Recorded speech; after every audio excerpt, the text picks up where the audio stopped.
Hello guys, good morning to all of you.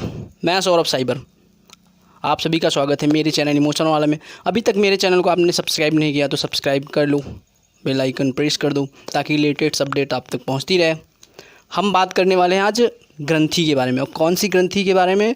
तो endocrine. Endocrine का मतलब होता है अंतःस्रावी। ये ऐसी ग्रंथि है जिसमें सिर्फ हार्मोन्स चलते हैं। क्या चलते हैं? हार्मोन्स निकलते हैं, जिसके द्वारा क्या निकलते हैं? हार्मोन्स निकलते हैं। और इस ग्रंथि की खासियत क्या है? तो इस ग्रंथि की खासियत ये है कि इसमें कोई अलग से डक्ट यानी अलग से कोई नस नहीं होती कि जहाँ से हार्मोन्स निकल रहे हैं वहाँ से कोई नस हो, नहीं। ये डायरेक्ट ब्लड में मिलते हैं और ब्लड में मिलने के बाद क्या होता है, वो शरीर के विभिन्न अंगों तक पहुँचते हैं। तो इस ग्रंथि की जो मेन पॉइंट ये है कि इसमें कोई किसी नस की आवश्यकता नहीं होती है, या जिससे ये हार्मोन्स निकल रहे हैं तो वो क्या होता है, वो उसमें किसी भी प्रकार की कोई नस नहीं होती है, वो सीधा ब्लड में मिल जाएंगे। ब्लड में मिलने के बाद वो हार्मोन्स हमारे शरीर में रिड्यूस होते रहेंगे। और हार्मोन्स का काम क्या है? तो हार्मोन्स का काम है केमिकल मैसेंजर होता है, हम जो हमारी बॉडी को इंडिकेट करता है या हमें बताता है कि हमारे बॉडी में चेंजेस हो रहे हैं, यानी परिवर्तन हो रहा है। तो हम आज इसी के बारे में समझेंगे। सबसे पहले अंतःस्रावी ग्रंथियाँ, यानी ऐसी ग्रंथि जिसमें किसी भी प्रकार की नस की आवश्यकता न हो। ये ग्रंथि किसका श्रावण करती है, यानी किसको रिड्यूस करती है? तो ये रिड्यूस करती है आपके हार्मोन्स को। किसको? हार्मोन्स को रिड्यूस करती है। तो कौन कौन सी ग्रंथि है और कहाँ पे होती है? तो ध्यान दीजिए, पहले नंबर पे है आपका हाइपोथैलेमस। क्या है? हाइपोथैलेमस। ये ग्रंथि कहाँ होती है? अब ये ग्रंथि होती है आपके ब्रेन के पास। क्या होती है? ये ग्रंथि होती है ब्रेन के पास। इसमें कौन सा हार्मोन्स निकलता है? तो जो एक क्या कहते हैं फेमस हार्मोन्स है, उससे हम कहते हैं गोनेडोट्रोपिन हार्मोन्स। क्या कहते हैं? Gonadotropin hormones. उस हार्मोन्स को हम एक और नाम से जानते हैं जिसको कहते हैं हाइपोथैलेमिक हार्मोन्स। किस हार्मोन से, मतलब किस नाम से जानते हैं? हाइपोथैलेमिक हार्मोन्स के नाम से जानते हैं। अगर वो शरीर से हार्मोन्स निकल गया तो आपकी एनर्जी जो होती है वो लॉस हो जाती है। इसके बारे में हम बाद में डिस्कस करेंगे। पहले ये ग्रंथियाँ कहाँ होती है इस पर हम डिस्कस कर लें, देन उसके बाद। पहला है हमारा हाइपोथैलेमस। कहाँ होता है? ब्रेन में होता है। कहाँ होता है? ब्रेन में। ये अग्र मस्तिष्क, आप जानते हो कि ब्रेन हमारे 3 पार्ट में डिवाइड है, अग्र मस्तिष्क, पश्च मस्तिष्क और मध्य मस्तिष्क। तो ये कहाँ होता है? अग्र मस्तिष्क में। अब ध्यान दो, दूसरा क्या है? दूसरा है अग्नाशय। क्या है? अग्नाशय, पेनक्रियाज। तो इसमें से कौन सा हार्मोन्स निकलता है? तो ध्यान दीजिएगा, अग्नाशय में से इंसुलिन निकलता है। कौन सा हार्मोन्स निकलता है? इंसुलिन। क्या करता है? तो ये हमारी जो ब्लड है, क्या ब्लड है, उसमें जो ग्लूकोज की मात्रा होती है वो इंसुलिन के कारण ही कंट्रोल होती है। अगर जिसके शरीर में इंसुलिन कम हो गया उसको डायबिटीज़ हो जाएगी, शुगर हो जाएगी। इसके बारे में हम बाद में डिस्कस करेंगे। तीसरा आपका है अंडाशय। ये अंडाशय होता है फीमेल में।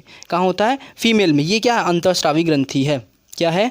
अंतःस्रावी ग्रंथि है। इसमें क्या निकलते हैं? तो जैसे आप जानते हो जब हमारी प्यूबर्टी एज होती है, यानी किशोरावस्था होता है, तो उस दौरान मेल में निकलता है टेस्टोस्टेरोन, फीमेल में निकलता है एस्ट्रोजन। तो एस्ट्रोजन हार्मोन्स अंडाशय के द्वारा निकलता है। किसके द्वारा निकलता है? अंडाशय के द्वारा एस्ट्रोजन हार्मोन्स निकलता है, जिसको हम लोग कहते हैं लिंग हार्मोन्स। किस नाम से जानते हैं इसको? लिंग हार्मोन्स के नाम से जानते हैं। अब बात करते हैं चौथे की। चौथा क्या है? वृषण यानी टेस्टिस। तो टेस्टिस होता है मेल में। किस में होता है? मेल में। इसकी खासियत क्या होती है?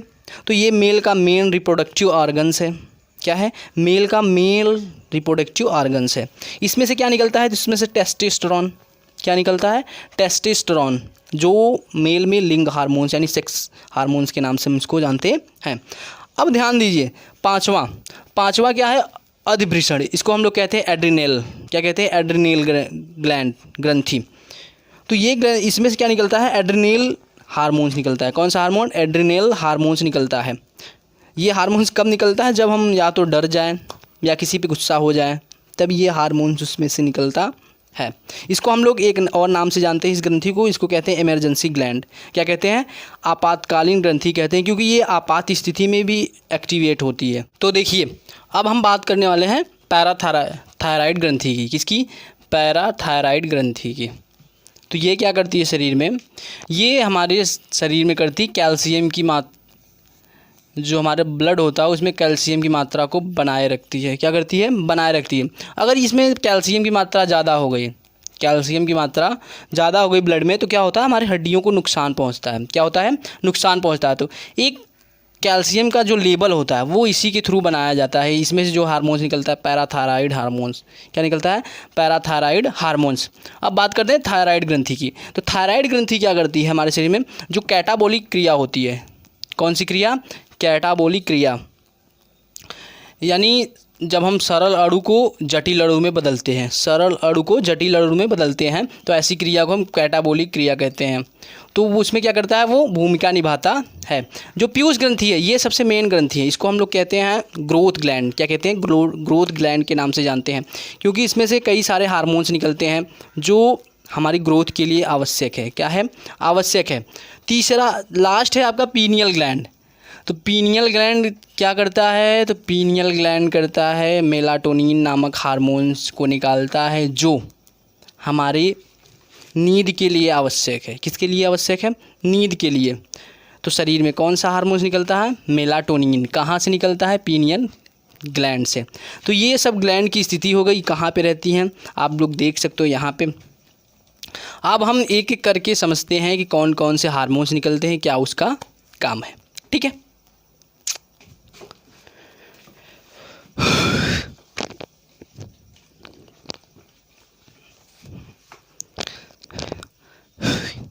अक्सर मंजिलें उन्हीं को मिलती हैं, ध्यान दीजिएगा, अक्सर मंजिलें उन्हीं को मिलती हैं जो रास्ते में छोड़ के जाते हैं अपनी बुरी आदतों को।